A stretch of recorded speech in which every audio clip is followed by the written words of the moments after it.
কাল সন্ধ্যাবেলায় ছেলে আমাকে বলল, মাম্মা আজ ব্রেড বাটার বানিয়ে দাও তো। তখন আমি ওকে বললাম, কেন দুপুরবেলায় যে তোমাকে সবজিটা খাওয়াতে গেলাম তখন শুনলে না কেন? কেন খেলে না সবজিটা? ছেলে আমার শুরু থেকেই সবজি খেতে একটুও চায় না।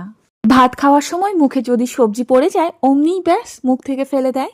তখন আমি ওকে বললাম, আচ্ছা আমি তোমাকে ব্রেড বাটার বানিয়ে দিতে পারি, কিন্তু আমি যেভাবে বানাবো সেইভাবেই তোমাকে খেতে হবে। সঙ্গে সঙ্গেই উনি বলে উঠলেন, টেস্টি হবে তো? আমি বললাম, তুমি খেয়েই দেখবে না। এই সুযোগ আর কি ছাড়া যায়? আমার কাছে যা যা সবজি ছিল, মানে ওই বিনস, ক্যাপসিকাম, গাজর আর অল্প একটু আলুও নিয়েছিলাম।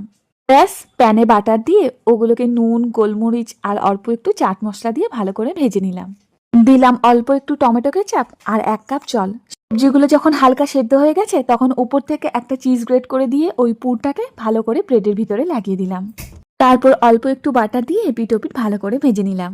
ব্যাস রেডি। সবজি খাওয়ানোর এই টেকনিকটা কিন্তু আমার দারুণভাবে কাজে লেগে গেছে।